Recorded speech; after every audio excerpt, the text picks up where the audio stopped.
পাকিস্তানের বিশিষ্ট আলেমেদিন শাইখুল ইসলাম আল্লামা তাকি উসমানী, যিনি একাধারে একজন বিশ্ববিখ্যাত মুফতি, বিশ্বখ্যাত জ্ঞানতাপস, বিদগ্ধ পণ্ডিত, প্রথিতযশা আলেম, মাদ্রাসা শাইখুল হাদিস, পাকিস্তান সুপ্রিম কোর্টের বিচারক, সুলেখক, সুবক্তা এবং বিশ্বখ্যাত পর্যটক।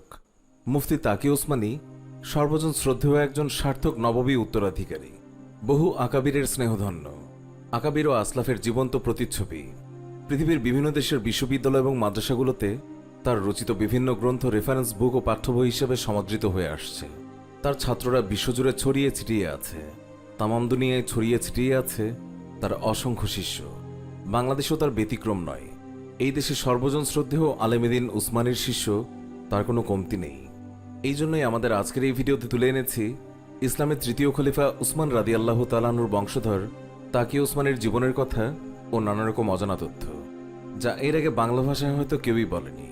প্রথমবারের মতো বাংলা ভাষায় এই আলেমেদিনের ছেলেবেলা এবং পড়াশোনা থেকে শুরু করে আজকের এই অবস্থানে আসার পেছনের গল্পসহ 2019 সালে তার উপর বর্বর হামলার বিস্তারিত জানতে ভিডিওটির পুরোটা সময় জুড়ে আমাদের সাথেই থাকুন।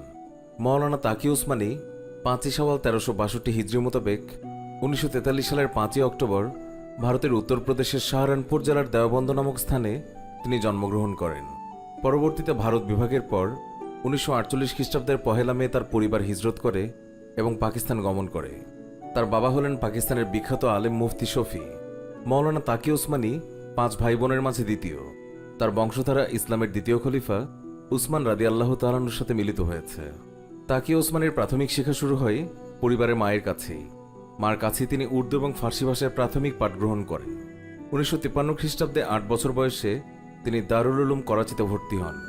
1959 খ্রিস্টাব্দে তিনি এই প্রতিষ্ঠান থেকেই দার্সে নিজামে সিলেবাসের সর্বোচ্চ স্তর দাওরায়ে হাদিস সমাপন করেন। দাওরায়ে হাদিসের কেন্দ্রীয় পরীক্ষায় তিনি সর্বকালের সেরা নাম্বার পেয়ে উত্তীর্ণ হন। এরপর তিনি তার পিতা মুফতি শফি উসমানীর তত্ত্বাবধানে ইসলামী শাস্ত্রে উন্নতর শিক্ষা অর্জন করেন। 1961 খ্রিস্টাব্দে তিনি দারুল উলুম করাচি থেকে ফতোয়ার উপর তাখাসুস বা পিএইচডি সমমান ডিগ্রি অর্জন করেন। 1964 খ্রিস্টাব্দে তিনি করাচি বিশ্ববিদ্যালয় থেকে অর্থনীতি এবং রাজনীতি বিজ্ঞানে বিকম এবং 1970 খ্রিস্টাব্দে একই বিশ্ববিদ্যালয় থেকে এলএলবি পাশ করেন। এছাড়া তিনি পাঞ্জাব বিশ্ববিদ্যালয় থেকে আরবি ভাষা এবং সাহিত্যে এমএ ডিগ্রিও অর্জন করেন। তিনি শায়খ হাসান মাশাত, মুফতি মোহাম্মদ শফি উসমানী, মাওলানা ইদ্রিস কান্দালভি, মুফতি রশিদ আহমদ লুধিয়ানভি এবং শাইখুল হাদিস মোহাম্মদ জাকারিয়া কান্দালভির কাছে থেকে হাদিস বর্ণনায় অনুমতি গ্রহণ করেন। তাসাউফের গুরুত্ব অনুধাবন করে দেওবন্দের আলিমদের ধারা অনুসারে তিনি আশরাফ আলী থানভী রহমাতুল্লাহ আলাইয়ের খলিফা শায়খ আব্দুল হাই আরিফির হাতে বাইয়াত হন। 1986 সালে ডাক্তার আব্দুল হাই আরিফি মৃত্যুবরণ করেন। তখন তিনি আশরাফি আলী থানভী রহমাতুল্লাহ আলাইয়ের আরেক খলিফা মাসিউল্লাহ খান থেকে বাইয়াত গ্রহণ করেন। 1959 খ্রিস্টাব্দে দাওরায়ে হাদিস সমাপনের পর থেকেই তিনি দারুল উলুম করাচিতে অধ্যাপনা করে আসছেন। 1982 খ্রিস্টাব্দ থেকে 2002 খ্রিস্টাব্দের মে পর্যন্ত তিনি পাকিস্তান সুপ্রিম কোর্টের শারিয়া অ্যাপ্লাইড বেঞ্চের বিচারক হিসেবে দায়িত্ব পালন করেন। মিজান ব্যাংক প্রতিষ্ঠার মাধ্যমে পাকিস্তানের সর্বপ্রথম তিনি ইসলামিক ব্যাংকিং চালু করেন। তাকি উসমানী ওআইসির একজন স্থায়ী সদস্য। 9 বছর তিনি আন্তর্জাতিক ফিকা একাডেমির ভাইস চেয়ারম্যানও ছিলেন। 2004 সালের মার্চ মাসে মাওলানা তাকি উসমানীকে দুবাইয়ে আন্তর্জাতিক ইসলামী অর্থনৈতিক সংস্থার বার্ষিক অনুষ্ঠানে সংযুক্ত আরব আমিরাতের প্রধানমন্ত্রী ইসলামী অর্থনীতিতে তার অবদান এবং অর্জনের কারণে বিশেষ সম্মাননা প্রদান করেন। 1970 সালে প্রেসিডেন্ট জুলফিকার আলী ভুট্টোর আমলে পাকিস্তান ন্যাশনাল অ্যাসেম্বলি কর্তৃক কাদিয়ানীদের অমুসলিম ঘোষণা করার ব্যাপারে আলিমদের মধ্যে থেকে তিনি অগ্রণী ভূমিকা পালন করেন। জেনারেল জিয়াউল হকের শাসনামলে দিয়ত সম্পর্কিত আইন প্রণয়নে তিনি অগ্রবর্তী ভূমিকা পালন করেন। 1967 সালে তিনি উর্দু মাসিক পত্রিকা আল বালাগ এবং 1990 সাল থেকে ইংরেজি পত্রিকা আল বালাগ ইন্টারন্যাশনালের প্রধান সম্পাদক পদে আছেন। ইসলামী ব্যাংকিং এবং অর্থনীতি সম্পর্কে তিনি বিভিন্ন পত্রিকা এবং সাময়িকীতে বহু প্রবন্ধ লিখেছেন। তিনি আরবি, উর্দু, ইংরেজি ভাষায় 60-এর অধিক গ্রন্থের রচয়িতা। তার রচিত অধিকাংশ বই বাংলায় অনুদিত হয়েছে। শুরুতেই বলছিলাম তাকি উসমানীর পড়াশোনায় তার পরিবারের ভূমিকা ছিল অনেক। এই কথাটির প্রমাণ হিসেবে একটি ঘটনা শেয়ার না করলেই নয়। বর্তমানে যারা লেখালেখির কাজ করেন বা এর মাধ্যমে দাওয়ার কাজ করেন তাদের জন্য শিক্ষণীয় একটি ঘটনা। মুফতি আল্লামা তাকি উসমানীর এই ঘটনা থেকে অনেক কিছুই শেখার আছে। লেখার ক্ষেত্রে আমরা সাধারণত এইসব ভুলগুলো করে থাকি। তখন আইয়ুব খানের সামরিক শাসন চলছিল। মুসলিম আইনকে পাশ কাটিয়ে আইয়ুব খান একটি পারিবারিক আইন জারি করেছিলেন। স্থানীয় অধিকাংশ আলিমগণ এর বিরোধিতা করেছিলেন। তবে এই লোক এই পারিবারিক আইনের প্রতি সে সময় সাফাই গিয়ে একটি বই রচনা করে। বইটিতে কুরআন সুন্নাহর দলিলের অপব্যাখ্যা করে এটা প্রমাণ করার চেষ্টা করা হয় যে জারি করা পারিবারিক আইন কুরআন সুন্নাহর পরিপন্থী নয়। তখন তাকি উসমানীকে তার বাবা বিচারপতি শাফি উসমানী সেই বইয়ের বিরুদ্ধে একটি জবাব লেখার আদেশ দেন। যুবক বয়সে জোশে পূর্ণ মৌলানা তাকি উসমানী তখন ওই বই ও লেখকের প্রতি ব্যঙ্গ, বিদ্রুপ ও তীব্র আক্রমণাত্মক ভাষা ব্যবহার করে একটি সমালোচনাপূর্ণ বই লিখেন। লেখককে অনেক উপহাসও করেন এই বইটিতে। বইটি প্রকাশের পূর্বে তিনি তার বাবাকে দেখতে দেন। তখন তার বাবা তাকে বলেন, বাবা, তুমি তো সাহিত্যের বিচারে খুব সুন্দর কিতাব লিখেছ, এর সাহিত্যমান অনেক উন্নত, কিন্তু আমাকে বলো, তুমি কি এটা এই জন্য লিখেছ যে যারা আগে থেকে তোমার পক্ষে আছে তারা বাহবা দেবে এবং বলবে, বাহ, কত চমৎকার দাঁত ভাঙা জবাব দিয়েছ, কি শক্তিশালী কায়দায় প্রতিপক্ষকে ঘায়েল করা হয়েছে। যদি তাদের এমন প্রশংসা লাভের জন্য লিখে থাকো তাহলে তোমার এই কিতাব খুবই সফল একটি কিতাব। তোমার পক্ষের লোকেরা এই কিতাব পড়লে পঞ্চমুখে তোমার প্রশংসা করবে।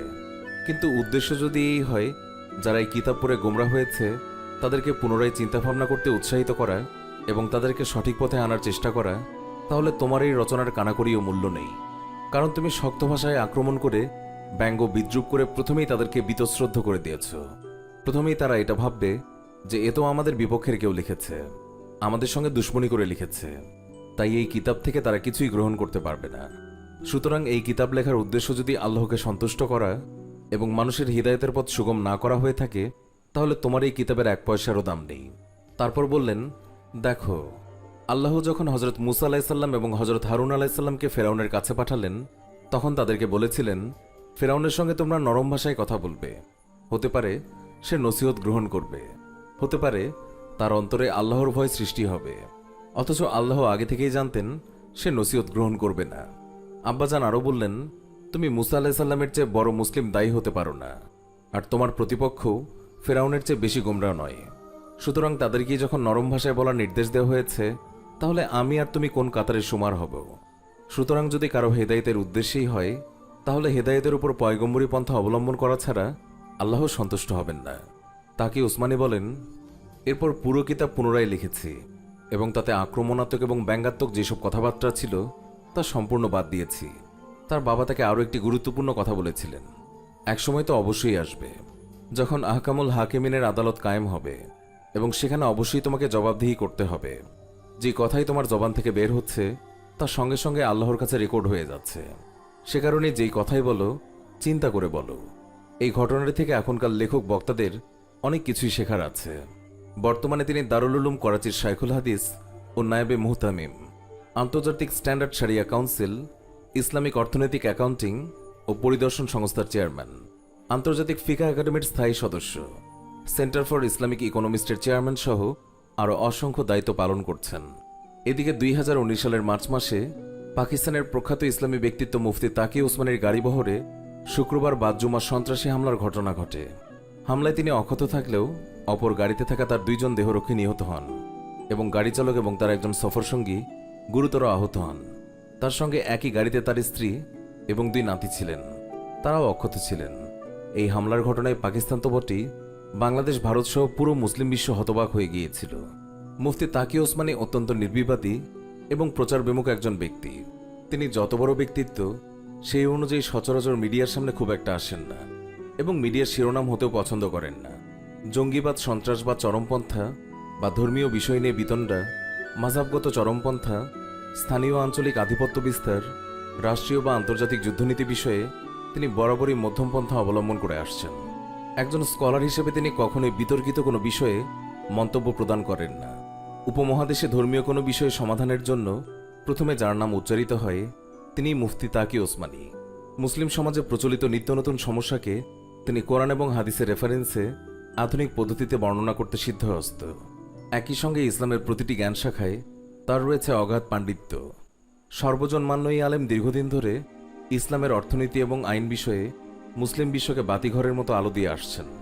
উপমহাদেশে দেওবন্দি ঘরানার আলেম ও ধর্মপ্রাণ মুসলিমদের কাছে তিনি প্রবাদ প্রতিম একজন ব্যক্তিত্ব। এই কারণে তিনি কেবল উপমহাদেশ নন, তিনি সর্বজন প্রসিদ্ধ হয়ে আছেন আরব, ইউরোপ এবং আমেরিকাতেও। প্রিয় ভিউয়ার্স, মৌলানা তাকি উসমানীকে আপনার কেমন লাগে? মহান আল্লাহ তাআলা ও তার রাসূলের জন্য বিশ্ববিখ্যাত এই আলেমী দ্বীনকে আপনিও যদি ভালোবেসে থাকেন, ভিডিওর কমেন্ট বক্সে অবশ্যই ইয়েস লিখে আপনার মূল্যবান মতামত জানিয়ে দিন। আর এখনও যদি আমাদের চ্যানেলটি সাবস্ক্রাইব না করে থাকেন তবে এখনই সাবস্ক্রাইব করে পাশে থাকা বেল আইকনটি ক্লিক করুন। এতে করে আমাদের নতুন ভিডিওর নোটিফিকেশন সবার আগে পৌঁছে যাবে আপনার কাছে। এতক্ষণ ধরে আমাদের ভিডিওটি দেখার জন্য অনেক অনেক ধন্যবাদ।